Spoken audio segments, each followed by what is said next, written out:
hope you're listening to this because you're making a plan to vote. I'm going to talk to you today about one of your options, which might be absentee voting by mail. The first thing I want to say about it is if this is something you're considering, you need to get on it now. all absentee ballots have to be back in the election commission on the day of the election, and they have to be mailed. So the first thing we need to know about absentee voting in Tennessee is that you have to have a reason or an excuse. The common ones include being 60 or older, being in college out of your home county and unable to come back and vote, being ill. And ill during this election includes if you have special underlying conditions that make you particularly susceptible to COVID, or if you're a caretaker for someone defined by ill, and caretaker includes somebody who lives with a person who's ill or has particular susceptibility to COVID. There are other less commonly used excuses. You can find all of these at govotn.com. And you're going to hear that a lot, govotn.com.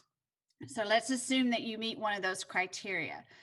Perhaps you're a college student that's going to be out of state on election day. The next step for you to do is to request an absentee ballot. You have to do this in writing, and you have to have what's called a wet signature. So again, you can go to govotn.com or go to the Rutherford County Election Commission website or your local county election commission website, and there's a form that you can download. Please be careful to fill it out completely. It includes the requirement that you provide your full Social Security number. You will not get an absentee ballot without providing it. You must also sign it. Then you can either mail it back, or probably the best way, if you have the ability, is to scan it and email it back to the County Election Commission.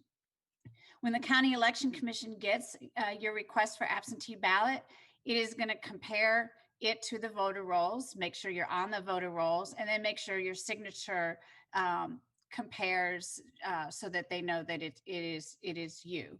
And if you pass all of that, they will mail you out an absentee ballot packet.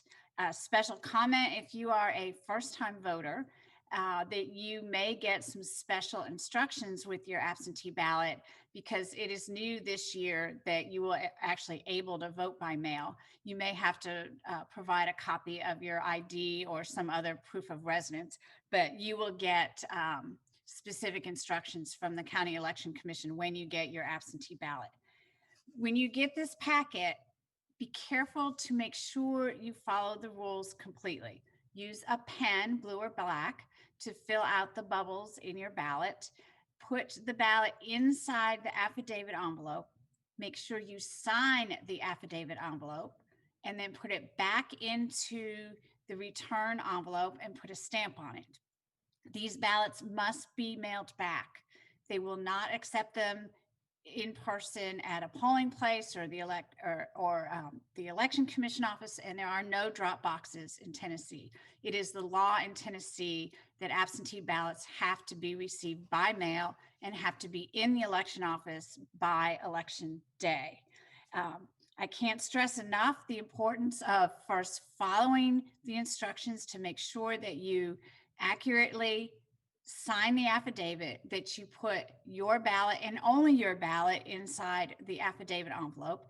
We do know from prior elections the reason some ballots, not too many fortunately, but some do not get accepted is they're not signed, or for some reason two people are voting absentee in a household and they put both ballots in the same affidavit envelope. In that case, neither ballot counts. So please be careful to follow the directions. Now you're concerned, okay, I mailed it, but we're getting close to the election. How do I know that my ballot got there? Well, again, you go to govotn.com, and there is a registration and absentee ballot lookup, and you can check there to make sure that your absentee ballot has in fact been received by the County Election Commission.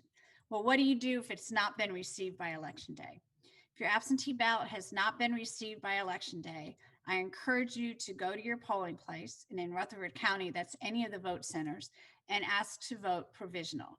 you will, and it's a little bit more complicated process, but you do get to vote. It is on paper.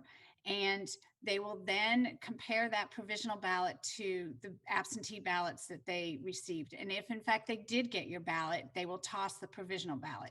If in fact they did not get your absentee ballot, they will count the provisional ballot. The last thing I'd like to say is if you have any problems with your absentee ballot that you can't resolve, or you go to try to do a provisional ballot and you can't, the election officials won't let you, we encourage you to be in contact with the League's National Election Protection Hotline, which is 866-OUR-VOTE. So please make sure you have a plan to vote. And if it's an absentee plan, get on it now so that you can get it mailed back in time. And if you have any more questions about absentee balloting, I suggest you go to the League's website, which is www.lwvtn.org.